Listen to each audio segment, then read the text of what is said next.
Most bankers aren't ready to help you until after their third cup of coffee. But with Central National Bank's after-hours service, you don't have to wait for the bank lobby to open to get help. You can contact us from 6 to 8:30 in the morning or from 5 to 10 in the evening, and we'll connect you to a real, live, local person who can answer questions and fix problems 7 days a week. Bank different. Bank Central. Central National Bank. Member FDIC. This episode is brought to you by Shopify. Do you have a point of sale system you can trust, or is it a real POS? You need Shopify for retail. From accepting payments to managing inventory, Shopify POS has everything you need to sell in person. Go to shopify.com/system, all lowercase, to take your retail business to the next level today. That's shopify.com/system.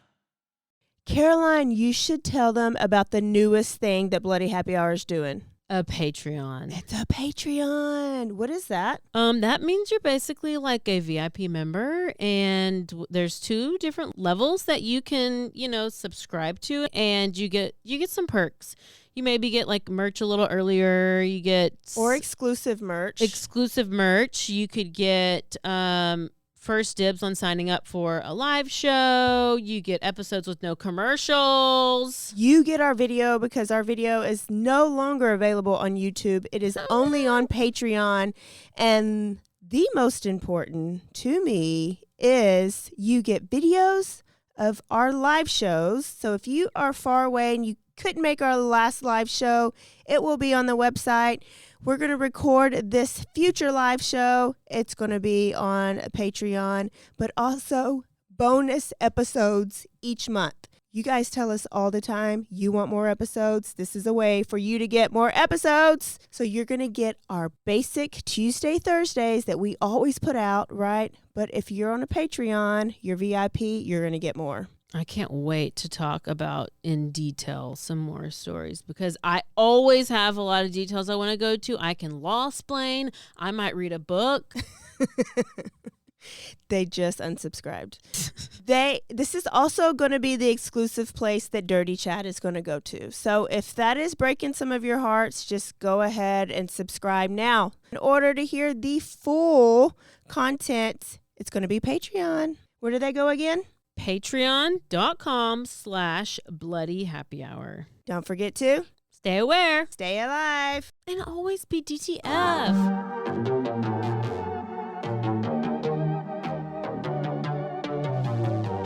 Hey y'all, I'm April. And I'm Caroline. And this is your Bloody Happy Hour. Caroline, are you ready for this? This is your newest guilty pleasure. It's the bloodiest part of your week. Did we say something about it also being happy hour? Show did. Because we about to be sipping on some murder. Bloody Happy Hour.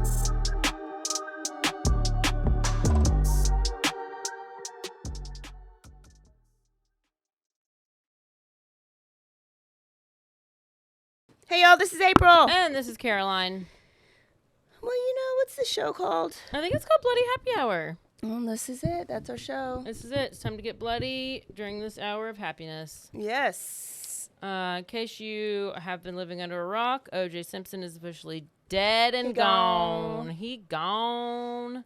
He gonna find out who done did it. Yes. So. Mita's maker and Gypsy Rose's husband came to social media and said everything is fine. Oh, good. That, I was so worried. That they're, he doesn't gonna...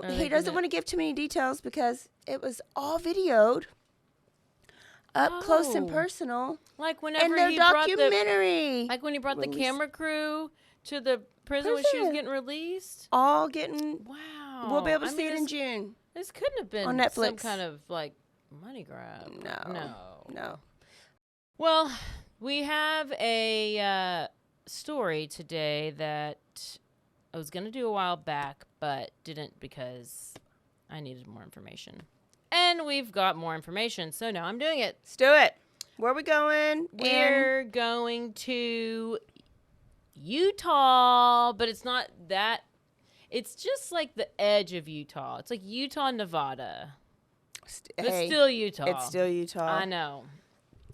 It's still Utah. And this happened in May 2022. Oh, that was the other Literally day. the other day. Yeah. I remember, you told me the name. I remember the name, but I have no idea what it was. This is the story of Dylan Rounds. I know, but what do you do? Is he a shooter? No. But that probably... Is there somebody named Dylan that was a shooter? Yes, Columbine. No. Yeah. Google that shit. Eric Harris was Columbine. And who was the other one? Dylan Harris. Rounds? I don't know. Eric and Dylan, probably. Okay. Now I gotta know. So, just Google it. You're going to hear, y'all have heard Caroline's story multiple weeks in a row. Shout out to Caroline. She is helping a sister out. Just be helping out. That's Yes. what we be doing. My life is a little upside down right now, and I can't come up with stories, and so you are just being blessed with a double Caroline story, and hopefully I'll get my life together soon. I mean, you know what? I'll just keep them coming. It's great. Oh, did I write the same thing twice? As you find out that Dylan Keebold. Yes! What? I got the weirdest weird-ass memory. Look, man, I do not have much of a memory at all, actually. But I think I remember, I don't even really remember names. I just remember names of Killers. So that's good. There you go. And now a word from our sponsors.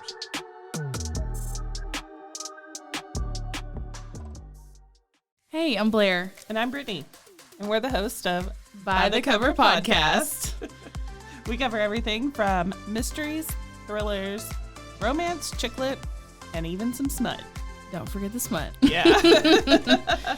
We're so excited to get this thing going and share this with you guys. We've been talking about this for months, and it's finally happening. Yes. Special shout out to Rogue Media for helping us with this. For sure. You can find us on Instagram at bythecover_podcast. You can also find us on Facebook and TikTok, so don't forget to give us a follow on those too also. And we are so excited to dive into some of our favorite books and share those with you. We can't wait. Hope you love it.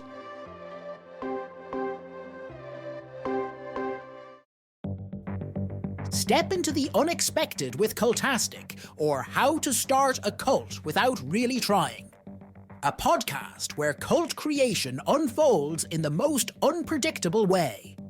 Join us on a unique journey into the world of theoretical cult formation. Unlike any other podcast, each episode of Cultastic is co-written in part using ChatGPT, and we let it decide our fate, good or bad. What makes Cultastic truly intriguing? We don't know what's coming each week. Together with our AI co-author, we'll discover and build this cult, one episode at a time, exploring various aspects of cult dynamics, leadership, and group psychology.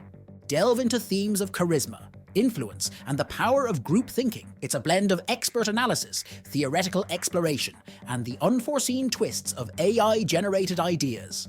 Remember, Cultastic is an exercise in imagination and education where we weave a narrative one episode and one tenant at a time. Curious about where this journey will take us? Subscribe to Cultastic or How to Start a Cult without really trying on your favorite podcast platform or at roguemedianetwork.com. Let's build this mission to save the people of Earth, week by unpredictable week.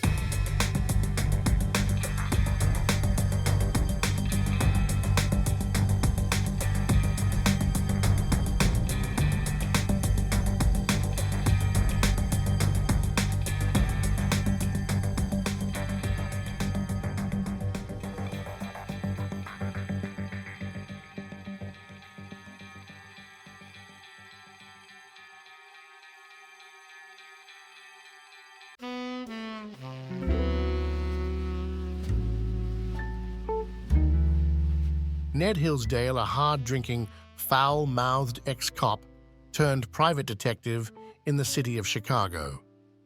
He lives dangerously, loves intensely, and drinks harder than anyone. The very things that got him kicked off the force now make him the city's best detective. Set against the low rumble of sad jazz and the hum of underground crime, Ned Hillsdale, Private Detective, is available anywhere you get your podcasts and at roguemedianetwork.com.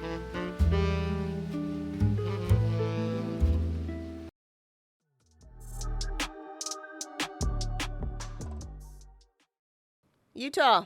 May 2022, 19-year-old farmer in Utah went missing.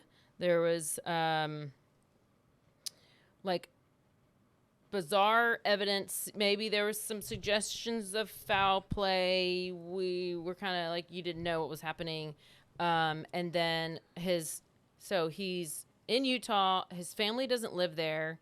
So they race to go figure out what happened to him. And this story goes on. He ends up, it's like a disappearance, and it's going on and on and on until like literally this week. And then we find out more information. So this is who we are. Dylan Rounds, born August 1st, 2002. So he was 20 at the time. Yes. 'Kay. 20. Born in Idaho. It's, That's it. Like I he's know. destined for Candace. not greatness. Candace is his mama. Justin is his daddy. He was the oldest of three when he was about 4 or 5 years old. Parents divorced. The kids were then going back and forth between Twin Falls, Idaho, and Idaho Falls, whatever, with his dad. Basically, it's like 2.5 hours. They would go back and forth every now and then, whatever. His family says like he was such a hardworking kid. He's passionate, strong-headed, and his dream was to own his own farm. And it's just like he was fascinated by farming equipment, and he spent tons and tons of time outside on tractors. And his parents said they were like, he would grow pumpkins and sweet corn, and he would sell it on the side of the road in his hometown. Love him. And they were like, he was somewhat of a farming prodigy. Yeah, he was a little homestead heritage kid. Yes. And so they were like, he was always like tinkering and messing with tractors and all this kinds of stuff when he was young. And the mom was like, he was born to be a farmer, and he could drive a tractor before most kids were riding their bikes. Oh, sounds like my friend's son. Well, maybe. So far. Okay. So, mom was basically like, he was an old soul. He wasn't like interested in video games and doing those things. He just she always said he was born in the wrong generation, because he just wanted to work and wanted to have a business and wanted to be successful. Yeah, So my friend's son got like a lawnmower thing for Christmas. yeah, like and a then little- you have your little bit. That's just like But he's like in business minded or 4th something. grade. Like he loves That's that's what he wanted. Oh my So he would be friends with Dylan Rounds. I know he would. Well, Dylan attended Rigby High School in Rigby, Idaho. He was super focused on his future farming career. Here we go. By the age of 17, it was 2019, and he was also really close with his grandparents. And his grandparents helped him buy a large plot of land in Lucin, Utah. And this is at the very, very border of Utah and Nevada. Okay. So this area, Lucin, is referred to as a railroad community, settled as a pit stop for train lines to replenish their fuel. It is in the middle of nowhere. It's desert, sandy desert. If you want to live off the grid, you live there. And I think the population was 4. Yuck. Like there's nearby, like there was no gas station, no grocery store, no restaurant, no post office, nothing. So to get to the closest place, it said apparently this place had been abandoned in the 1930s. And there was only a handful of residents left. One was including Dylan. You had to go to the next town over to get anything. And in the next town, let's see, in this farming because he's doing farming, and I guess there's like certain times that's farming season, not farming season. You got to seed your things at some point. You got to not whatever. I'm not a farmer. I don't know this stuff, but he was wanting to take this position where he would like contract at other farms during his off season, but during his on season he would be at his Lucin, Utah, his own little farm, population of 4. Okay. Okay, so he'd be there, and then he'd contract other places. Okay. How old is he now? He's still like 7 years old. Yeah, and like contracting farmers? I think he left high school early to go do this. To be FFA. Yep. So May 2022. 20 years old now. And he is just contracted at this land at wherever he was contracting to be a farmer at somewhere. He goes back to his property in Lucin. Okay. So he doesn't have a house. He has a trailer. He's like, eventually I want to build a house, but right now I have like a camper kind of trailer type of thing. And he lives alone with the 3 neighbors he has that are who knows where. So a couple days after he gets back, he calls his mom, and he was like, oh, there's this strange man that I ran into. I was driving the truck, and he approached me asking for a ride, and he was like, it's like he just came out of nowhere. He was dirty. He was bloody. He was scratched up. And Dylan told his mom, he's like, I didn't feel comfortable picking him up, and I did not give him a ride anywhere, whatever. So he continued on, went to his property. And so the last day, let's see, we're still in May. So this is Thursday, May 26th. And Dylan talked to his parents and said that Mom said that he was getting really excited because he was about to do his first crop of the year, and Dad was like talking to him about different types of tractors and just all kinds of farming stuff. So he talked to them both on this Thursday, and everything seemed like totally fine, normal, whatever. And there's a town in Nevada, Montello, Nevada, that's the one that's really close. So it's like 30-minute drive, and that's where there's like 2 bars and a gas station and a grocery store or something, like 2 restaurants, whatever. Gosh. So you got to drive 30 minutes just to get there. So he was seen in this county or this town in Nevada, on the same day that he had talked to his parents. Okay, so this is on a Thursday. So he's seen there. This town is not much bigger, but it has about 35 people. Oh. Okay. He went into the Saddle Store Bar and Grill, and he went there for dinner, and he then went to Cowboy Bar and Cafe. Oh, yeah. I feel like there's none of those 35 people are black. Nope. And that was the last time anybody saw him out in public. Okay. So a couple of days later, it's Saturday, May 28th, and it's around 6:51 a.m. And Dylan had briefly spoke with his grandmother. Like I said, he's almost closer with his grandparents than his parents.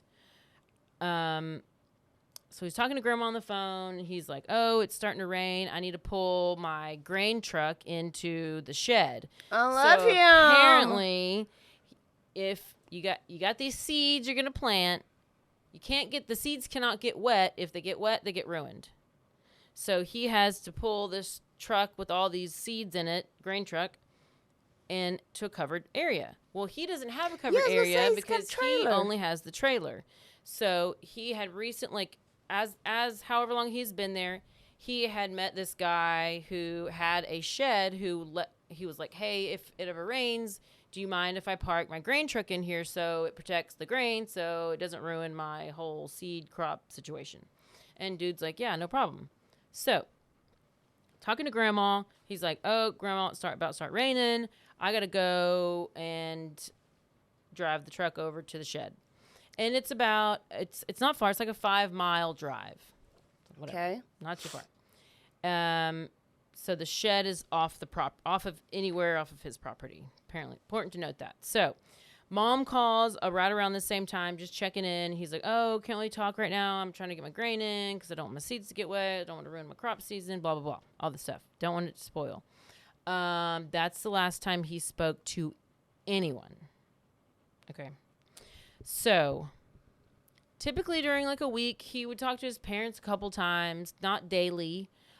He would, after he talked to his grandma, whenever she called and he was going to go take his grain truck to the shed, he said he would call her back. Now, typically for him, he would always he calls grandma all the time.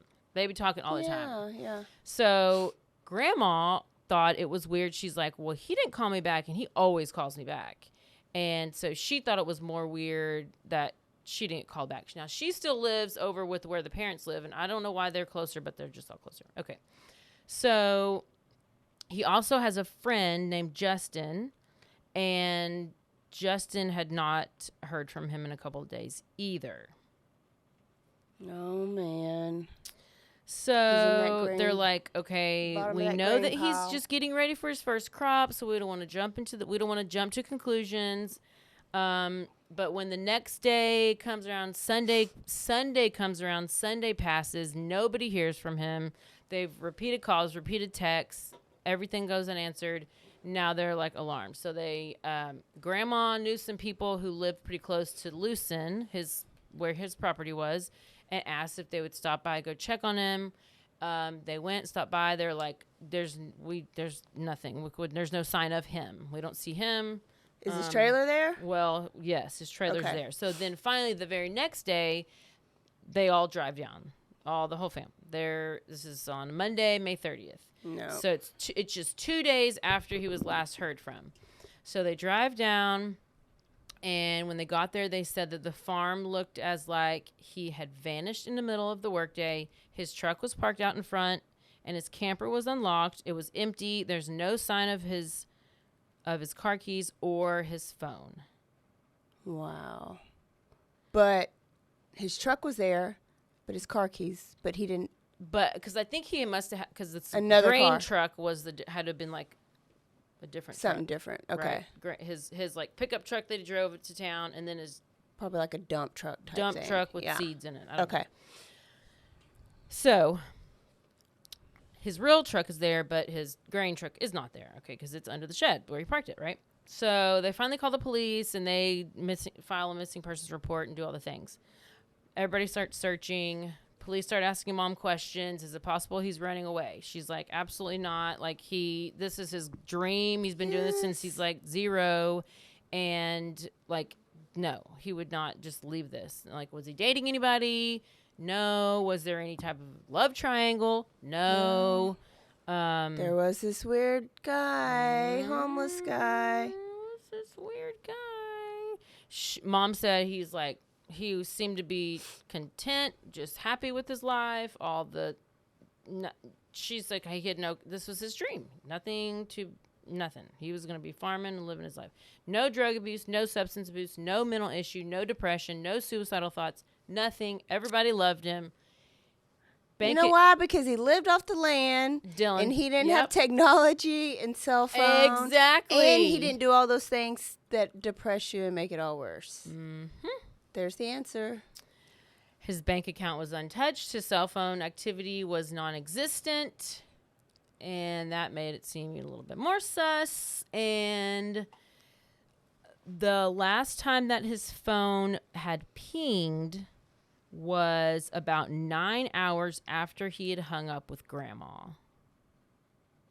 Okay, that's important. Mm-hmm. So within about an hour and a half after they started their search, they found a pair of his boots discarded behind a dirt pile near the shed. The shed where his the grain was. So where's the man that owns the land? Law enforcement are like, okay, we think these boots have been here for like 48 to 72 hours. Oh, how can you tell that? They're law enforcement, April. They know everything, okay? So, oh my goodness.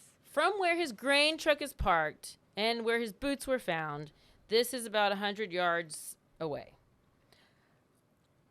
And they seem to have been just casually tossed out. Okay, this is what they said. So, the boots were found near the shed where Dylan parked his truck, his grain truck. based on his family, they kind of came up there like, okay, they were trying to think of like, okay, what could have happened? Like, what do we think has happened? So they're like, maybe he drove his grain truck into the shed, which was about 5 miles from his camper where he lived, which is not very close. And then he's like walking back to the camper on foot. No. And then they're like, well, why would you do that? Like, that doesn't make any sense. But did he have a ride? Like, how was he going to get back to his camper? Maybe he was just going to sit in the grain truck and wait for the rain to stop? I mean, 5 miles, 5-minute ride, 10, 15, 30-minute walk. For 5 miles, it would take... I mean, he could walk it back. Like an hour. You can do 3 miles in an hour. So you should be able to walk a mile in 15 minutes. Do the math. Yeah. So 15 times... 30, 45, 1 hour, 15, hour and a half. Look at that. Okay. I'd be using my that is a long walk. Okay. In boots. So, they're maybe like... he's a runner and it only take him 45 minutes. Maybe he's a runner. He's a track star. Okay. But when they found the boot, they're like, okay, this does not seem accurate. So, it makes no sense why you're going to walk without those boots. And...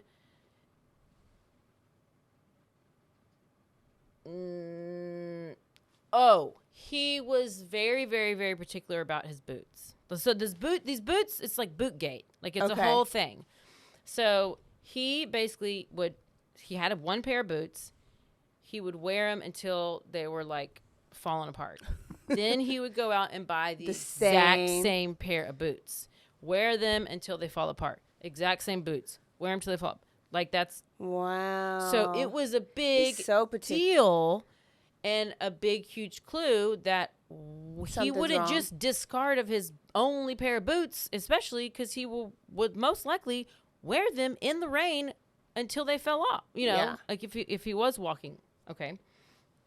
And it was always the same particular brand, like the same exact boot. Okay. I hope they don't ever discontinue those boots. So police start looking at the boots closely, and they find blood on the boots. And they sent the boots in the lab, tested it, all the stuff. And then they were taken in for evidence. Parents were told they were going to be tested. Parents asked about, okay, what's the result from the boots that were tested? And then the police were like, well, actually, we're going to hold off on testing them because we need it for the cadaver dogs so they can use it for a scent. Okay. And the mom was like, I don't understand. If it rained, like the scent would be rained off of the boots if there's like that is. So she's questioning the police. Okay. And obviously you're in this tiny town of 4. You know, they probably have not never done it a ever. Thing ever in their life. So she's kind of critical of that, and she kind of starts trying to figure things out and trying to look into stuff. And she thought that was ridiculous and did not understand why they would not test the boots. But they finally, more people get to the farm, more law enforcement, more search and rescue. They're like stepping up the search, and because of the area, now the people are coming and trying to search and look for things, but they have not secured the area. People are walking around everywhere. Things are getting contaminated. Like, these police. What about the damn pile of dirt? I know. They haven't done anything with it. They didn't just. They're looking in mine shafts and caves. They're looking. But not the pile of dirt that's right there by the boots. Well, because I guess the landowner said no. Maybe. So then at this point, Mom is like, okay, let me think. Oh, I do remember him on the phone with me one day talking about this bloodied up guy asking for a ride. And they're like, oh, that's helpful to know. This is probably like within a day or two that she remembered this. And so they're like, okay, well, maybe there's a hitchhiker that came after him and whatever. But didn't take anything? No. We don't know. So, Dad. Oh, okay. So then Dad, he also remembers something, and it was at the first time that he ever visited Dylan in that city, Lucin, whatever it's called. A neighbor had been irritated at Dylan for a small accident, and the accident was apparently Dylan had backed his truck up into the gate of somebody's farm. Okay. Okay. Minor, whatever. So it was like a horse gate or whatever. And this dad remembers that the neighbor was frustrated and had come over to complain about it. Okay. So this is all going to wrap up here. The neighbor's name is James Brenner. Okay. That's the neighbor. He had already had some run-ins with police. Back in 2012, he had been sentenced to almost 3 years in prison for felony firearms charge. This is not the first time he'd been convicted. He's labeled as a dangerous, and he had served time for attempted murder, and once he beat up a man with a lawn chair. But this isn't the same neighbor that he's parked his truck on the property. A different neighbor, right? No. Okay. The same neighbor? Kind of. Oh, shit. You'll find out. Okay, so outside of first of all, I'm like, this guy, he's the only person I know that beat somebody up with a lawn chair is that brawl in Alabama. But yeah, who's to say? So beyond that, like there was no other issues between him and this dude, okay? Except that he did have like this violent temper. So, turns out, police discover that there's this trailer that is within this property. Next to it is this shed where a grain truck can be parked. Mm-hmm. But it has this horse gate around it, right? Mm-hmm. Well, this trailer where this James Brenner guy is living, he doesn't even own this property. He is a squatter. Oh, shit. And, nowadays, squatters be squatting. And you can just be squatting in any vacant house and live there, and it's your house. Wow. Except from Florida, because they changed that. But anyways, we'll go. I digress. So they find out it's not even his property, and they're like, why are you getting so pissed about this guy hitting your fence? It's not even your fence. It's not even yours. And so then they're like, this is everything's so strange. Like, what's happening? And it's not even, it was a big accident, and, like, it's not your property. You're literally just squatting there. Like, what is happening? So about a month later, June 16th, 2022, I guess this is James's trailer now. I guess this is his trailer because he's just been there for so long. And I don't know where the owner is. I don't know where the property owner is. I'm sure he just owns this, and he's like, he probably didn't even know. Maybe it was Warren Jeffs. Maybe. He probably didn't even know he was in prison, and he just never. That's true. He might not even know this guy's living in this property. Apparently, that's what a squatter is. You don't really know they're there.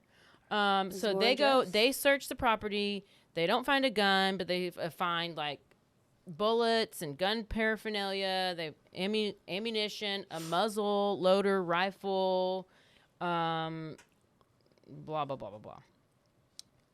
Then they search again for the second time because now everybody's getting suspicious, and they're like, okay, mom's making a big deal about it. They're like, there's got to be something. They search it again. This time they do find a gun.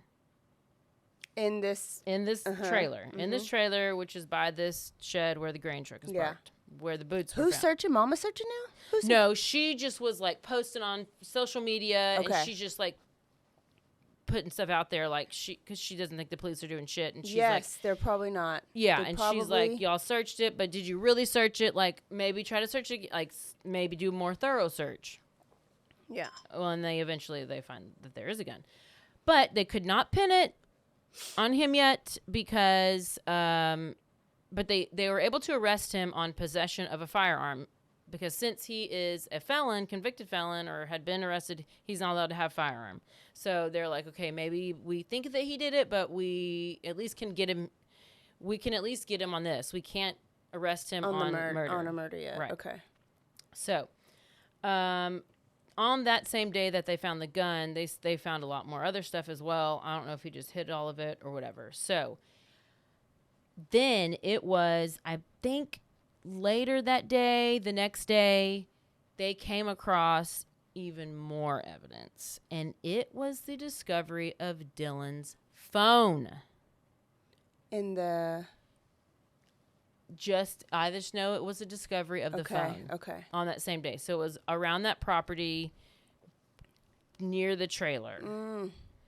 So, Caroline, keep reading. It was discovered in a nearby pond, and listen.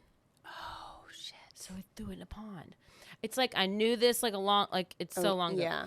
But, so, July of 2022, James Brenner was officially announced as the only suspect in this disappearance of Dylan Rounds.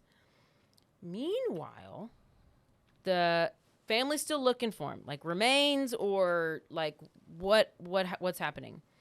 Well, it turns out that on this phone, they ended up getting like probable cause. Now they have arrested him for the murder of Dylan. And it's because of what they found on the phone. The phone had somehow began recording. Posthumously.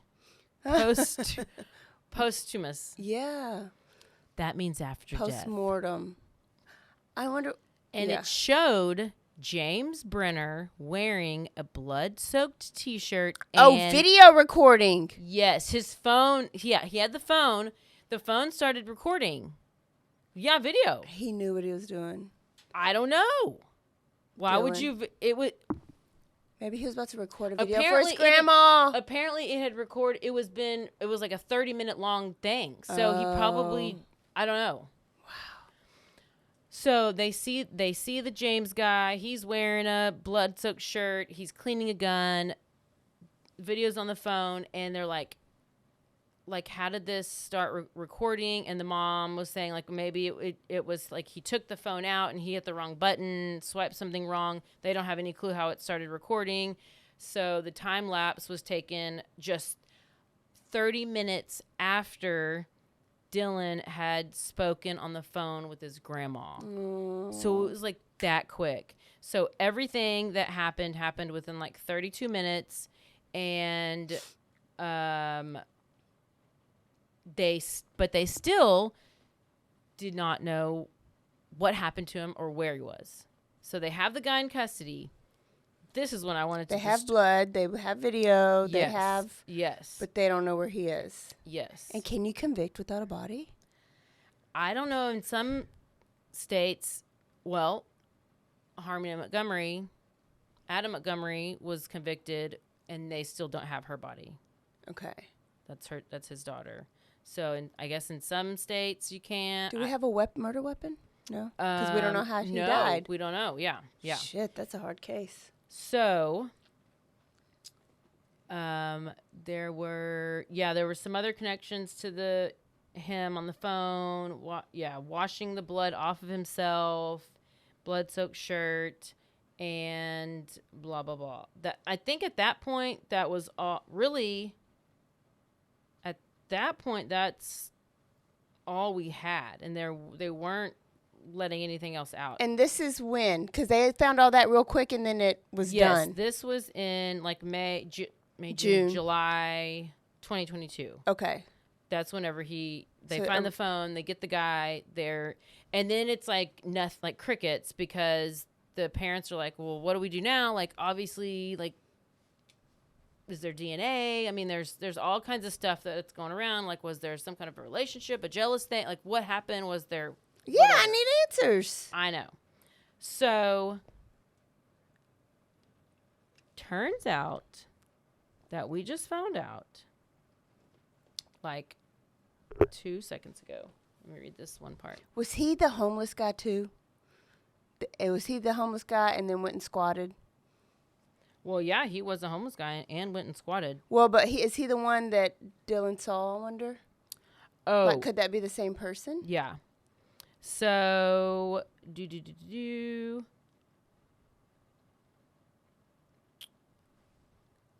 what they did was,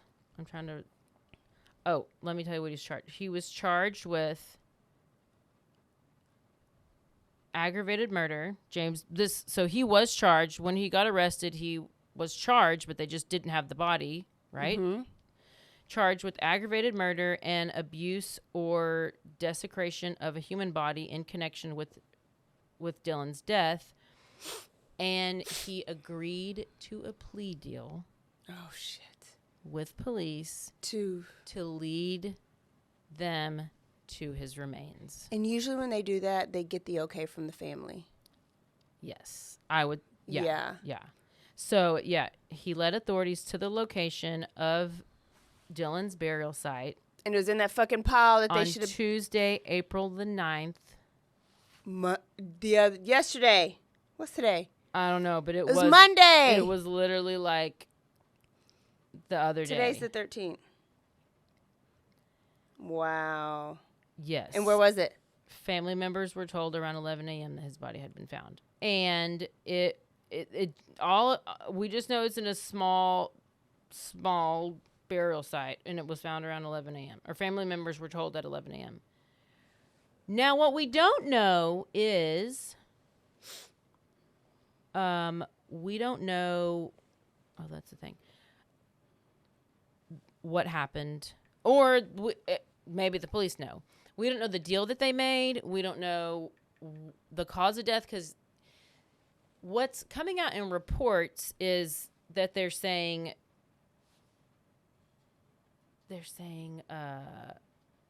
like it could possible, like it's possible remains, but I'm like, it's him. It's definitely his remains.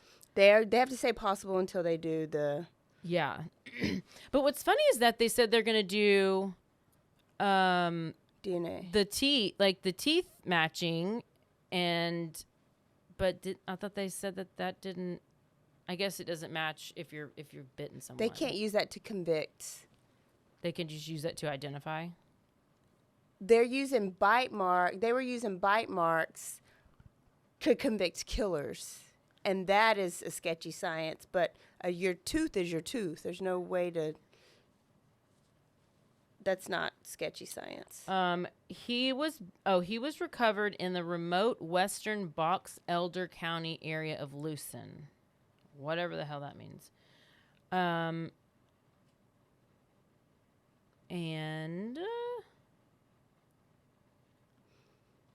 This guy was 60-year-old James Brenner, who was just squatting in a trailer next to the property where he lived. And he was charged in 2023 with the murder and the abuse, but they never had his. But I guess they finally. I don't know. We don't know how they convinced him to talk or what kind of a deal. What the deal was. Maybe it's. I don't know if they have the death. Wait, are they Idaho or Utah? I guess they'd be Utah. Is Utah? Yeah, Utah. Utah I know Idaho has death penalty. Does Utah have death penalty? Either way, even if it does, maybe it was like they take the death penalty off the table and he's life in prison. Like, great. Yeah. So it said that they actually knew each other and that he would bale hay for Dylan. Well, then that couldn't have been that same guy, the hitchhiker guy. DNA analysis confirmed that it was his boots. Because they tracked down that his phone, the last signal was around the pond. So that's why they searched the pond. And so there's going to be more to come with that. Yeah, there's going to be more because it's like we just found out about the Brenner guy a year ago, and they didn't. And then it was like complete silence, and then. But whenever it came out this week that they found the remains and they were led to the remains by this guy, hopefully we will get more info and figure out what happened. But at least, like, that's kind of like, I mean, that's your closure in a way. Shit. Yeah, almost. Maybe. And I guess for some, because we've had this conversation, like, I would still need to know why. And then how. Why and how. At least I got his body. And I can have the closure and bury him. But I need to know why and how. Like, what was your function behind your behavior? Yeah. And that, to me, should have been part of the plea deal. Like, It you could need have to give been. me, and they just haven't reported it. But what are you waiting on reporting that for? I don't know. I guess to confirm that it's actually Dylan's body. There you go. I'll ask a question and then answer it. Yep. That's right. That's got to be exactly right. So they get to have a funeral. So at least they are like, he's not out there somewhere. But like, man, like you're in the middle of nowhere, and I think it's. I feel like there's gonna be some like some kind of something happening. Because it's Utah. I just have a bad feeling because like he was never picture. interested in dating. Like, but he could have just been like a asymmetrical or whatever. Asexual. He was very asymmetrical. And so. But even if that's it, and little Brenner was ashamed of it, he's not going to say that. He's going to turn it around and say Dylan made a pass at him.